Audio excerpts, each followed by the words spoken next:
उसको कम करने का कोई सुझाव किसी तरह का इसमें नहीं दिया गया। स्पीकर साहब, स्कूलों में मास्टर नहीं, अस्पतालों में डॉक्टर नहीं, कमी है।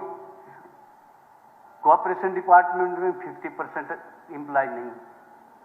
आधे कर्मचारी किस तरह उनको वो जो किस तरह सरकार कैसे चलेगी, कैसे आप जनता की प्रति अपनी जो जिम्मेदारी है उसका कैसे निर्वहन करोगे?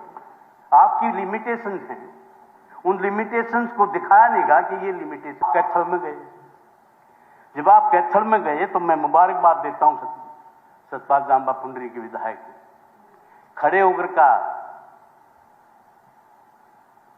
कि स्पीकर साहब देता है। दूसरा पॉइंट इन्होंने उठाया आपके साथ, आपके सामने, कि मेरे हल्के में 115 स्कूल है। किसी स्कूल में जो है, हर स्कूल में टीचर्स की कमी है। एक तो इन्होंने कहा कि 400 बच्चों के ऊपर पता नहीं कितने टीचर बताए। बड़ी दुर्दशा इन्होंने ये बात कही कि किसी प्रदेश या देश का जो विकास का स्तंभ है वो एजुकेशन है। इन्होंने सही कहा। मैंने क्या बीओ को और बीओ को इस बात का पता नहीं है? इन्होंने ये कहा क्या सरकार को पता नहीं है किस बात का गवर्नेंस मनाया जा रहा है, किस बात का सुशासन दिवस मनाया जा रहा है? आपके सामने कहा इन्होंने। ये सीरियस मैटर है। आप मेरे सामने तो सभी बोलते हैं। आपके सामने कहा, मेरे पास वीडियो है, मैं सदन को वीडियो दिखा दूं जी। आपके सामने कहा तो नहीं आप तो नहीं आप इसमें से नहीं बात आप सुन, जब आपके मेंबर ही कह रहे तो इसमें मेरा मतलब ये है जी, जहां शिक्षा की बात इन्होंने उठाई, पिछले दिनों सारे अखबार भरे पड़े थे, एडिटोरियल आए अखबारों में, शिक्षा की बदहाली, education in Haryana deteriorated, education in Haryana has no future, इस तरह के एडिटोरियल आए। इसमें अखबारों में भरे पड़े के आरटीआई में पता लगा 494 स्कूलों में टीचर नहीं, 287 स्कूलों में बच्चे ही नहीं। ये आया आरटीआई में बताया है 287 स्कूलों में बच्चे ही नहीं। ये आया आरटीआई में बताया है, उसकी मैं इसलिए कोट कर रहा हूं क्योंकि सरकार की तरफ से उसका कोई कंट्राडिक्शन नहीं आया, तो इसका मतलब वो खबर सत्य है। तो इस बात को स्पीकर साहब मैं आपको बताऊं कि जब प्राइमरी स्कूलों में यह हालत होगा तो सेकेंडरी स्कूलों की क्या हालत होगी? इसमें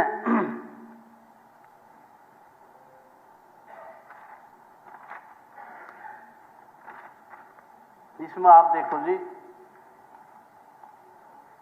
ये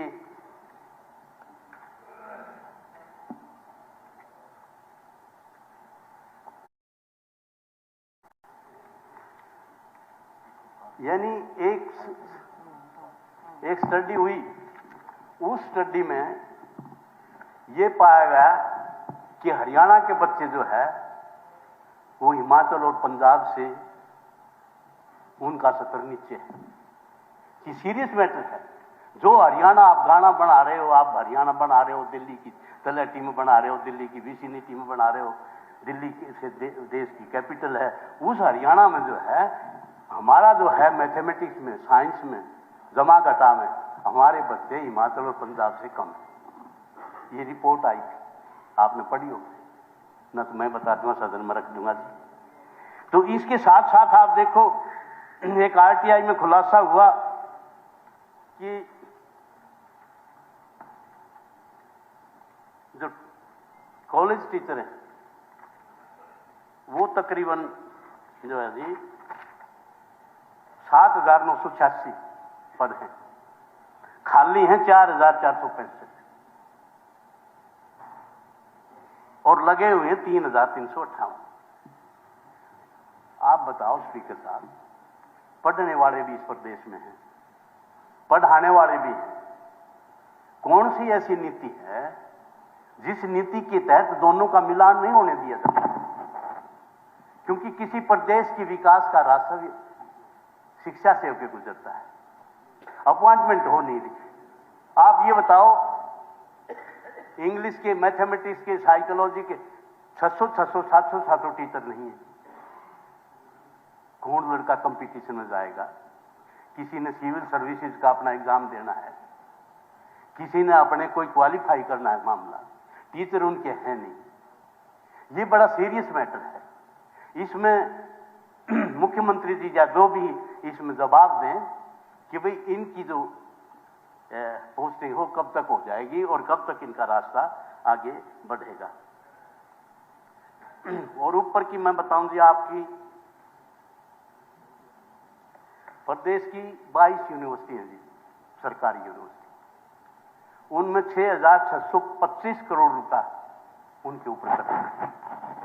वो कर्जा जो है, वो जो ग्रांट इन एड जाती थी, वो ग्रांट इन एड नाम बदल के और लोन कर दिया और ये कह दिया अपने साधनों से अपने खर्चे मीट आउट करो। कहां जी यूनिवर्सिटी कोई कॉमर्शियल ऑर्गेनाइजेशन थोड़ी है। कौन से साधन है जी उनके पास जो, मतलब आप अगर लोन के पकड़ते हुए तो इसका मतलब ये है, इसमें मुझे एक स्मेल नजर आती है सरकार की कि ये कर्जे बढ़ते जाएंगे, या तो ये यूनिवर्सिटियां बंद हो जाएंगी या प्राइवेट हाथों में चली जाएंगी।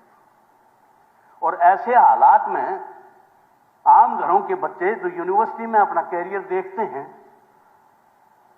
उन बच्चों को स्कोप नहीं मिलेगा वहां पे। आप हिसाब लगाओ जी, 6 यूनिवर्सिटियों में तो वाइस चांसलर नहीं है। अब चार्ज दिया है, यानी it is the 8th wonder of the world कि एक वाइस चांसलर, जेसी बोस यूनिवर्सिटी फरीदाबाद, उस सागर है नाम उनका, तोमर,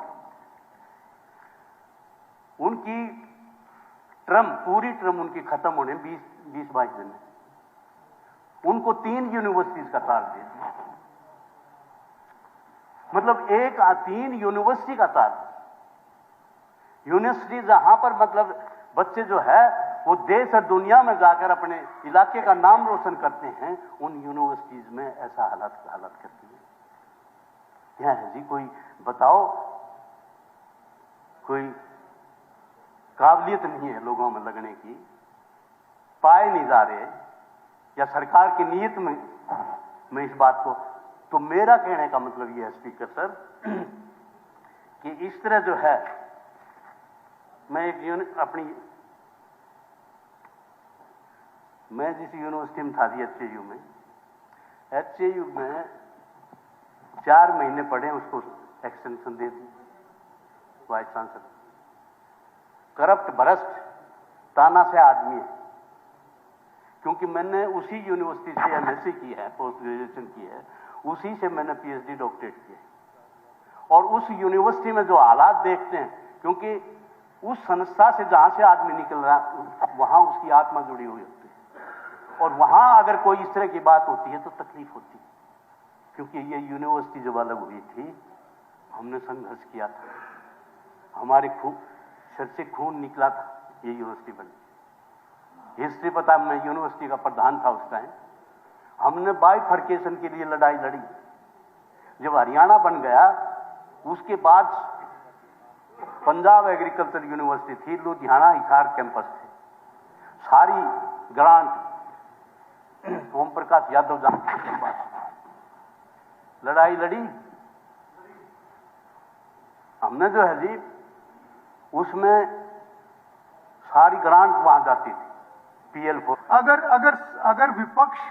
अगर विपक्ष कोई बात रख रहा है तो वो कहीं ना कहीं कमियां उजागर करता है, वहीं से ठीक होती हैं चीजें। तो सत्ता पक्ष अगर अच्छे कामों की तारीफ कर रहा है, वो भी सुनो। मुझे मारने की साजिश हुई,